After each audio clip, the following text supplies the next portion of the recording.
let's hear from the coach. This is Behind the Beard with Bobby Smyrniotis, Forge FC head coach and sporting director. Now, the woman who takes us there, here's Mackenzie Barwell on the Forge Audio Network. Forge fans, welcome to the 2023 season of Behind the Beard. I'm Mackenzie Barwell, your host. Each week, I'm going to sit down with Coach Bobby Smyrniotis and discuss everything from strategy to team culture and leadership. I wanted to dedicate this first episode to getting to know Bobby off the pitch, to give you all the context you need to truly appreciate everything he does for this organization on the pitch. Not only is he the coach of the most accomplished team in the CPL, but he's also an accomplished player, father, and, of course, sporting director. He's been consistently recognized for his ability to inspire players and make an impact beyond winning. That's all coming up in our conversation. Here it is.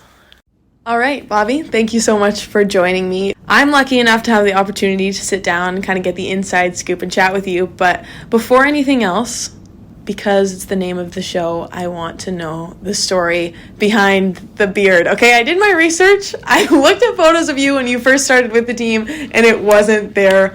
Tell me what's the origin story? It's a different version of me back in 2019, that's for sure. You know, you look back at those pictures of the first year, and it looks like a different person.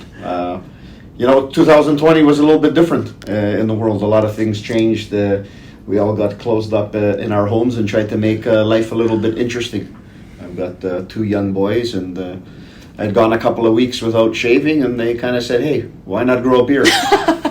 So we had nothing else really going on in those couple of months, just being at home, and it became a thing around the house. Okay. And, there you go, the beard came, and it still lives. 2023, and it's still here, and I don't know how it goes away. So it started for entertainment purposes in COVID, your kids liked it, and here we are. Here we are, and apparently we've put it in the household that they get to vote on one of those. And they get to decide. So right now it's they're 50% plus my vote. That's 50 plus 1. Okay. And my wife is currently losing. Now that we know that, got it all out there, I want to start by asking, why soccer? What is it that kind of made you fall in love with the sport, and where your passion comes from? Yeah, I think with every young kid, you grow an attachment to something.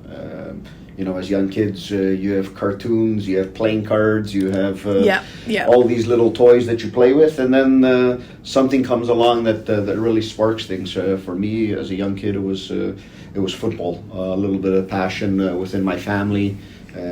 My father, not that he played the sport, but he followed the sport and loved the sport, and also having an older brother who was here at Forge for the last 4 years.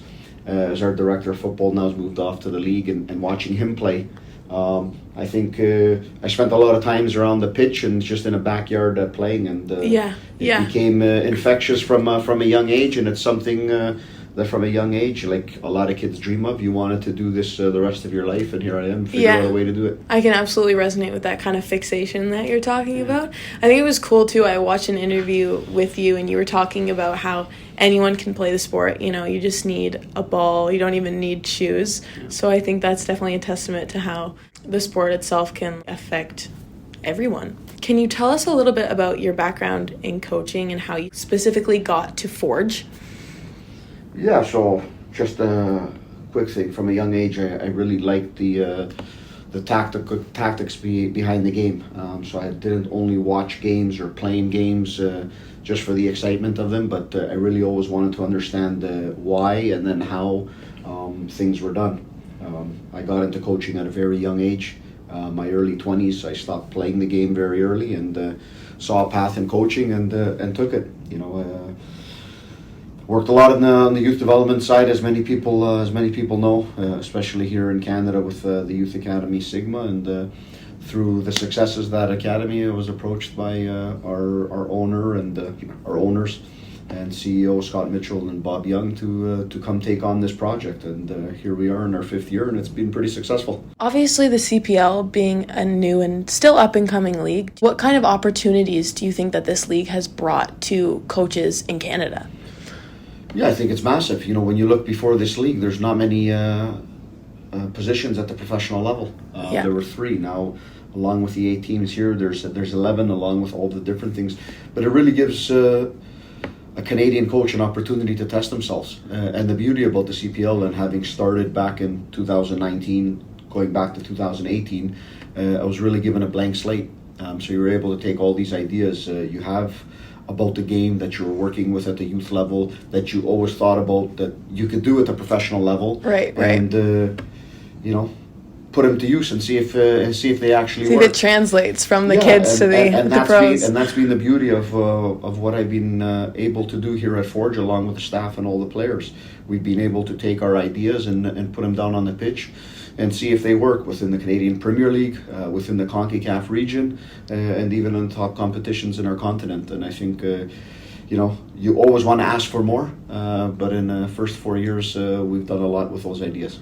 Can you tell me about your experience playing as an athlete? Correct me if I'm wrong, you played in college, right? Yeah, those playing in college were my last few years of playing. I had a lot of different lower body injuries that kept me from doing a lot of things, but really enjoyed it. Gave me a lot of different ideas about the game, also about the pathway that players had at that moment. When there was no professional soccer in Canada, you had to find a different way to do things. For me, it was moving overseas at different points to Greece in my late teens. I'm lucky I was a good student as well. Yeah.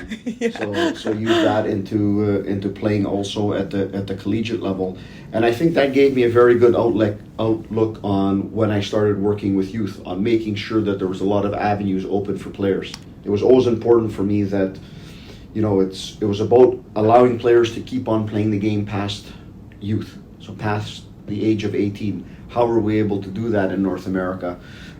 You could take your luggage and go overseas like I did. Yeah. You could get a scholarship and play in the US like I did. You can go to university in Canada. So I had this blend from all of these places that I've been to and had these experiences, the highs and the lows that came with them. And I think those experiences helped me over the years in trying to assist players and help families on making the right decisions, going along the right path that was for them, using football to extend their career in playing, but also gaining their education and all the benefits that come from that. That's so interesting to hear you talk about how you utilized your own experiences to kind of adapt your coaching style. How do you think that your coaching style has evolved since you first started with Forge versus now? Yeah, I think you evolve not only season from season, but within a season. I think the biggest thing I've always had is I set a high standard and a high ceiling for myself and the team. What I'm happy with and sometimes not so excited about. I don't get really too excited with wins and so on. But when things are going well, I look for something also different. I'm not somebody who's content on just winning games or doing things. It's about challenging the group, challenging myself, finding different nuances within the game that can make us better. And I think that's been the beauty of an evolution for myself as a coach since 2019, is always trying to find that next one or two things that we can add into the team. Game model, the principles of the team, for many ideas are similar, but it's the little things we do within it tactically that motivate me every day, from build-up play and finding different structures. So I think that's the biggest thing. In the beginning, it was about how do I blend developing players and winning, because I never wanted to lose the development piece in a professional setting where everything is about winning. And once I felt comfortable along there, then it was about just getting all the tactical nuances going each and every year, and within the year seeing what you can always change within the team to make them better, more progressive, and more entertaining for our fans. You recently held that coaches clinic. Congratulations. There was a huge turnout. That was awesome. What kind of messages were you telling those coaches in attendance? Yeah, the majority of the coaches that are in attendance are working with youth players. It's the biggest thing for me at the youth level is make it enjoyable for the players, because everyone coaches at a different level, whether it be at high performance, a level lower than that, or introductory players to the game. Most important thing in sport and for youth is make it enjoyable. Have a good structure to what you're doing. All kids want to come to training and to have a good time, but they also enjoy being active throughout the whole time period and so on. And it's just doing what I've always thought is taking a very good crop of players we have in this nation and trying to mold them and technically making them better each and every day. And I think that's the biggest message beyond a lot of information on how our team works, which everyone's always interested in. How the professional environment works, what we're doing, and 1,000%. when you get into that side, it becomes very scientific. It becomes very and the enjoyment kind of gets lost, right? Well, and that's the biggest thing. It's even at this level, we try and make it enjoyable for players. I'm watching the practices, and I'm jealous because you guys are playing handball before you start, or doing the races and the obstacle courses. And what we forget is that whether it's Kwesi Poku, who's 20, or Kyle Becker, that's 33, they're all young kids kicking a ball. So you always have to take it back to the root of their enjoyment, why they did this. You asked me at the beginning, why coaching or why soccer? Because there was a fundamental love and enjoyment for what you were doing. That fundamental love and enjoyment can't be lost because there's money involved, because there's competition and so on. And these guys come here and they put in a lot of effort, a lot of physical effort, and that takes a toll.